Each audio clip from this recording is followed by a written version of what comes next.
SCP TSPದು act ಇಡೀ ದೇಶದಲ್ಲಿ ನಮ್ಮದು ಎರಡನೇದು. ಆಂಧ್ರ ರಾಜ್ಯ ಹೊರತುಪಡಿಸಿದ್ರೆ ಎರಡನೇದು. ನಾವು 24.01% ಬಜೆಟಲ್ಲಿ ನಾವು ಪ್ರೊವಿಷನ್ ಮಾಡ್ತಕ್ಕಂಥದ್ದು, ನಾವು ಕಾಯ್ದೆ ಮಾಡಿರ್ತಕ್ಕಂಥದ್ದು. ಬಿಡಿ, ಯಾವುದೇ ರಾಜ್ಯದಲ್ಲಿ ಯಾವುದೇ, ನಾನು ಪಕ್ಷದ ಆಧಾರದ ಮೇಲೆ ಹೇಳಲಿಕ್ಕೆ ಹೋಗೋದಿಲ್ಲ, ಯಾವುದೇ ರಾಜ್ಯದಲ್ಲಿ ಯಾವುದೇ ಪಕ್ಷ ಇರ್ಬೋದು, ಏನೇ ಇರ್ಬೋದು, ನಾವು ಇಡೀ ದೇಶದಲ್ಲಿ ಎರಡನೇವರು SCP TSP ಕಾಯ್ದೆ ಮಾಡಿರ್ತಕ್ಕಂಥದ್ದು. ಅದರ ಕಾಯ್ದೆ ಮೂಲ ಉದ್ದೇಶ ಏನಿದೆ, ಆ ಸಮುದಾಯಗಳಿಗೆ ನ್ಯಾಯ ದೊರಕಿಸ್ಕೊಡ್ಬೇಕು ಅಂತ. ಆ ಸಮುದಾಯಗಳಿಗೆ ನ್ಯಾಯ ದೊರಕಿಸ್ಕೊಡ್ತಕ್ಕಂಥ ಸಂದರ್ಭದಲ್ಲಿ ಏನು ಹಣವನ್ನು ಅಲೋಕೇಶನ್ ಮಾಡಿರ್ತೇವೆ, ಆ ಹಣ ಅಲೋಕೇಶನ್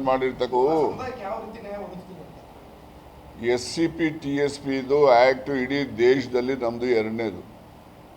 ಆಂಧ್ರ ರಾಜ್ಯ ಹೊರತುಪಡಿಸಿದ್ರೆ ಎರಡನೇದು. ನಾವು 24.01% ಬಜೆಟಲ್ಲಿ ನಾವು ಪ್ರೊವಿಷನ್ ಮಾಡ್ತಕ್ಕಂಥದ್ದು, ನಾವು ಕಾಯ್ದೆ ಮಾಡಿರ್ತಕ್ಕಂಥದ್ದು.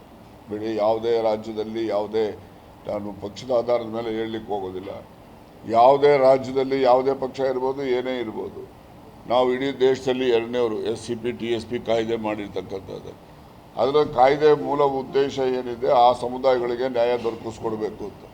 ಆ ಸಮುದಾಯಗಳಿಗೆ ನ್ಯಾಯ ದೊರಕಿಸ್ಕೊಡ್ತಕ್ಕಂಥ ಸಂದರ್ಭದಲ್ಲಿ ಏನು ಹಣವನ್ನು ಅಲೋಕೇಶನ್ ಮಾಡಿರ್ತೇವೆ, ಆ ಹಣ ಅಲೋಕೇಶನ್ ಮಾಡಿರ್ತಕ್ಕ